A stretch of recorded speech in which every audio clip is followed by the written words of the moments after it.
ब्रेकनंतर बुलेटिनमध्ये आपल्या सर्वांचं पुन्हा एकदा स्वागत। आपण पुन्हा एकदा मुंबई पुणे एक्सप्रेसवेवरती जी वाहतूक कोंडी झाली आहे त्या संदर्भातली माहिती जाणून घेणार आहोत।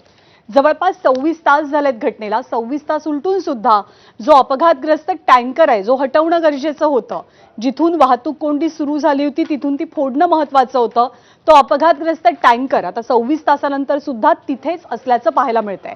घटनास्थळी जिथे अपघात घडला तिथे आत्ताची परिस्थिती काय याचा आढावा आमच्या प्रतिनिधींनी घेतलाय, आपण पाहूया। लोणावळा घाटामध्ये गॅस टँकर पलटी होऊन आता 26 तास उलटून गेलेले आहेत। मी तिथेच आहे, तुम्ही पाहता की अजूनही गॅस टँकर जो पलटी झालेला आहे तो तसाच आहे, कारण त्या गॅस टँकर मध्ये आहे तो अत्यंत ज्वलनशील पदार्थ प्रोफोलिन नावाचा गॅस आहे।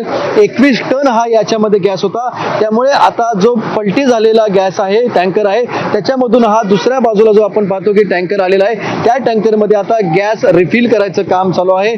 याच्या आधी एक टँकर ऑलरेडी रिफिल करण्यात आलेला आहे, आता हा दुसरा टँकर या ठिकाणी आलेला आहे आणि जो पलटी झालेला टँकर मधून हा या ठिकाणी गॅस रिफिल ट्रान्सफर केला जात आहे। त्यामुळे 21 टन हा गॅस आहे तो या पडलेल्या टँकर मध्ये होता।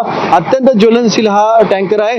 जर या ठिकाणी हा जर टँकर फुटला असता तर मात्र मोठी घटना या ठिकाणी घडलेली असती, मात्र सुदैवानं इथे असे काही झालं नाहीये।